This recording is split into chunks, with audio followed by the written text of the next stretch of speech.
جامع صاحب، میں آپ کو ایک تھوڑا سا سوائے بے نظیر بھٹو صاحبہ کے استقبال کے، اس کے بعد جو بھی لاہور کے اندر بڑے جلسے ہوئے ہیں یا مینار پاکستان پہ جلسے ہوئے ہیں، میں نے سارے کور کیے ہیں. جی. دیکھیں میرے نزدیک کتنے ایکڑ جگہ انہیں مختص کی گئی ہے داتا میں تو جنرلی ایک پرسیپشن دیکھتا ہوں.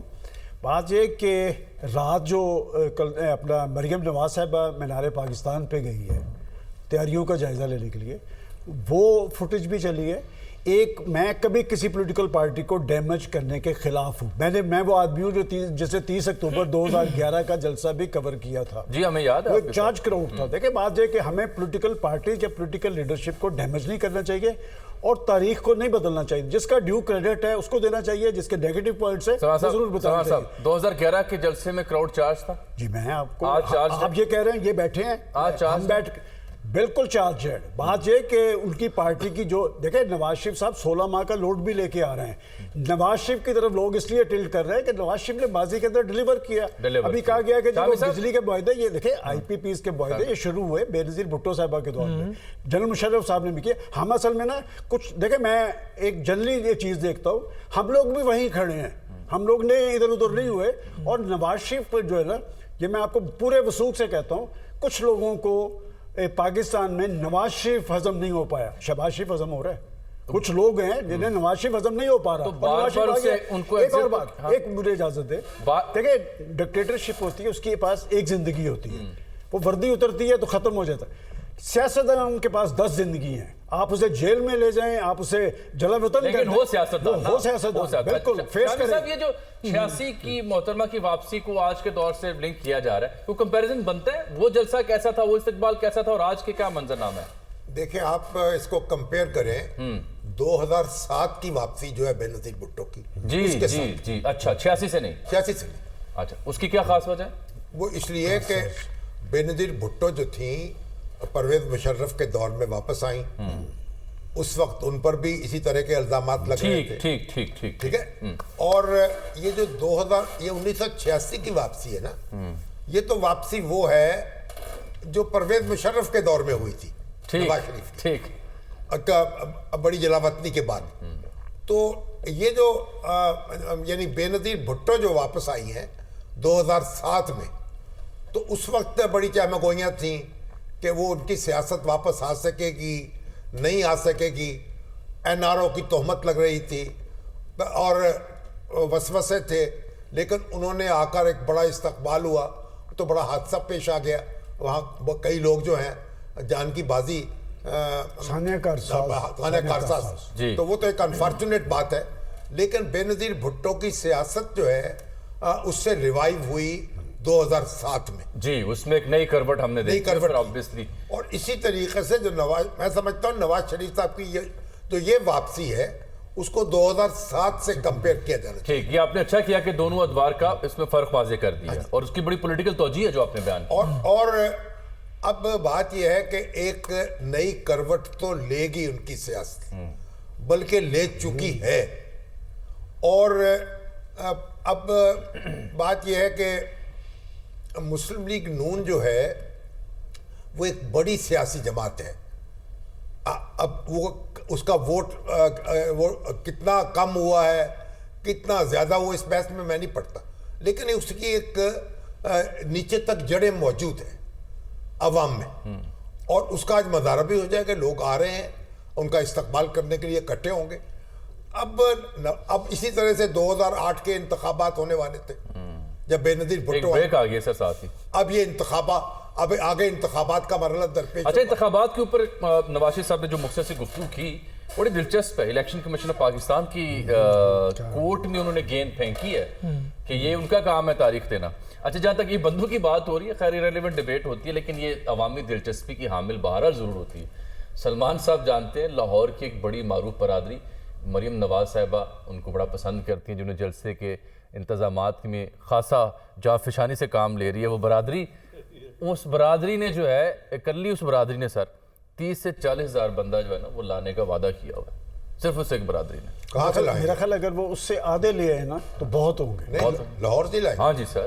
تو لاہور کی آبادی کتنی ہے؟ لاہور کی آبادی 1.5-2 کروڑ ہے. لاہور کو ہونا تو یہ چاہیے تھا نا. لاہور کو نواز شریف نے بہت کچھ دیا ہے، تو آج امتحان ہے پھر لاہوریوں کا. ہونا تو یہ چاہیے تھا کہ ایک سرا ہوتا مینار پاکستان لوگوں کا اور دوسرا ایئرپورٹ ہوتا، جب میں غفیر ہوتا، تیل دھرنے کی جگہ نہ ہوتی پورے مار روڈ پہ، نہر پوری بھری ہوتی. اتنا بڑی آبادی ہے تو تھوڑا باہر سا سے کٹ کرو، لانے تھوڑا کی سا کیا بتا ضرورت ہے؟ لوگ تو زیادہ باہر سے آئیں گے. لوگ تو ایک چھوٹی سی بریک. ٹی وی پہ بھی تو دیکھیں گے نا بیٹھ کر. ہاں ٹی وی پہ بھی دیکھیں گے. ایک بریک.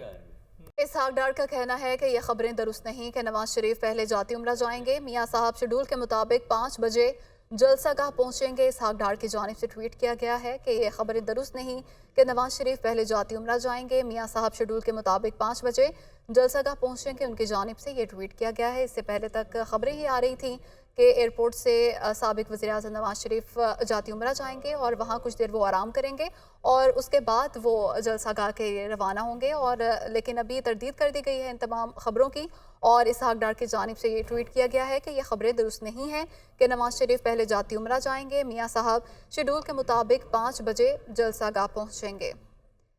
جی آیانو شہباز شریف کا نواز شریف کے لیے پیغام. سابق وزیر اعظم شہباز شریف کو بڑے بھائی کا انتظار ہے. چھوٹے بھائی کو بڑے بھائی کا انتظار. اور ان کی جانب سے یہ پیغام جاری کیا گیا ہے کہ جی آیانو شہباز شریف کو بھی اپنے بڑے بھائی کا انتظار ہے اور بھرپور تیاریاں کی گئی ہیں. اسی حوالے سے پنڈال تیار ہے اور ایک بڑا جلسہ ہوگا آج جسے سابق وزیر اعظم نواز شریف خطاب کریں گے. اس کے علاوہ جاتی عمرہ میں بھی استقبال کے لیے تیاری ہوپ کی گئی ہے اور برقی کمکموں سے جاتی عمرہ کو سجایا گیا ہے. اور اب انتظار کی گھڑیاں ختم. سابق وزیر اعظم نواز شریف کا طیارہ پاکستانی حدود میں داخل ہو چکا ہے اور اب سے کچھ ہی دیر بعد اسلام آباد ایئرپورٹ پر لینڈ کرے گا. اور آپ کو بتائیں کہ نواز شریف جس طیارے میں سوار ہیں وہ بلوچستان کی حدود سے گزر رہا ہے اور اب سے کچھ دیر پہلے پاکستان کی فضائی حدود میں طیارہ داخل ہوا اور ابھی آپ کو دکھا رہے ہیں کہ طیارہ بلوچستان کی فضائی حدود سے گزر رہا ہے اور اب سے کچھ ہی دیر بعد یہ طیارہ اسلام آباد ایئرپورٹ پر لینڈ کر جائے گا. وہاں پر مختصر قیام ہوگا. وہ اپنی لیگل ٹیم سے ملاقات کریں گے, ضروری مشاورت کریں گے. اس کے بعد اسی طیارے پر وہ لاہور کے لیے روانہ ہو جائیں گے. اب سے کچھ دیر پہلے یہ طیارہ پاکستان کی فضائی حدود میں داخل ہوا تھا اور اب آپ کو دکھا رہے ہیں کہ طیارہ بلوچستان کی فضائی حدود سے گزر رہا ہے.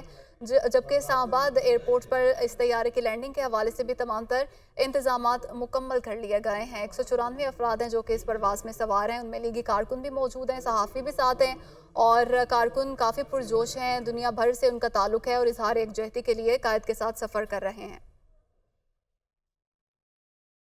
نواز شریف کی قانونی ٹیم اسلام آباد ایئرپورٹ پہنچ گئی. قانونی ٹیم میں اعظم نذیر تارڑ, بیرسٹر ظفر اللہ شامل. بائیو میٹرک سسٹم بھی اسلام آباد ایئرپورٹ پہنچا دیا گیا. بائیو میٹرک کے لیے اوتھ کمشنر بھی لیگل ٹیم کے ہمراہ ہے اور اب سے کچھ دیر بعد یہ پرواز اسلام آباد ایئرپورٹ پر لینڈ کر جائے گی. لینڈنگ کے حوالے سے بھی انتظامات مکمل ہیں. 1 گھنٹہ قیام ہوگا اور اسٹیٹ لاؤنج میں سابق وزیر اعظم نواز شریف کچھ دیر آرام کریں گے, مشاورت کریں گے اپنی قانونی ٹیم کے ساتھ. ان کی قانونی ٹیم اسلام آباد ایئرپورٹ پہنچ گئی ہے. قانونی ٹیم میں اعظم نذیر تارڑ اور بیرسٹر ظفر اللہ شامل ہیں. تفصیلات جانتے ہیں نمائندہ یاسر ملک سے. جی یاسر, بتائیے اس حوالے سے آپ کے پاس کیا تفصیلات ہیں؟ نواز شریف کی لیگل ٹیم ہے, اس میں اعظم نذیر تارڑ ہیں اور مسلم لیگ نون کے رہنما ذیشان نقوی ہیں اور بیرسٹر ظفر اللہ ہیں. ایک اوتھ کمشنر جو ہے اس کو بھی ایئرپورٹ پر لایا گیا ہے اور اس کے ساتھ ساتھ بائیو میٹرک جو ہے بتایا گیا ہے ڈپٹی میئر, سابق ڈپٹی میئر مسلم لیگ نون کے ذیشان نقوی جو ان کی جانب سے کہ اوتھ کمشنر کو ساتھ لایا گیا ہے. بائیو میٹرک جو جائے گی, اس کے ساتھ ساتھ کچھ لیگل ڈاکومنٹس ہیں جن کے اوپر سابق وزیر اعظم نواز شریف کے جو دستخط ہیں وہ بھی کروائے جائیں گے.